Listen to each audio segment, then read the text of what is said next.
Aujourd'hui, on regarde des recettes de petites friandises maison pour chiens qui ont l'air super simples à reproduire avec 3 ou 4 ingrédients seulement. Et franchement, si c'est pour éviter les biscuits industriels blindés d'additifs, moi je valide l'idée dès le départ. Déjà, il part sur du blanc de poulet cru, très bon choix, c'est riche en protéines, c'est maigre et en général c'est bien toléré. Ensuite, il ajoute des flocons d'avoine et ça honnêtement, c'est une meilleure idée que de la farine de blé classique. L'avoine, c'est plus digeste, ça apporte un peu de fibre et ça cale bien. Là, il met une cuillère d'huile de coco, pourquoi pas, ça peut être intéressant notamment pour la peau. Par contre, faut quand même garder en tête que ça reste gras. On a la main légère, surtout si votre chien est sensible au niveau digestif ou du pancréas. Ensuite, il ajoute un œuf entier, c'est top. L'œuf, c'est un super ingrédient, il y a de bons nutriments, de bonnes protéines et ça peut aussi garder un beau poil. Ensuite, il mixe le tout, poche sur une plaque et ça part au four.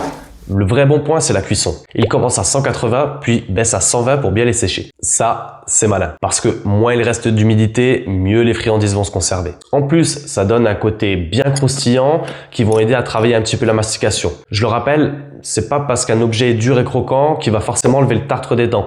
Ça remplacera jamais un vrai brossage. Franchement, on valide. C'est simple, plutôt sain, hyper facile à refaire chez soi. Abonne-toi pour apprendre à garder ton chien en bonne santé le plus longtemps possible.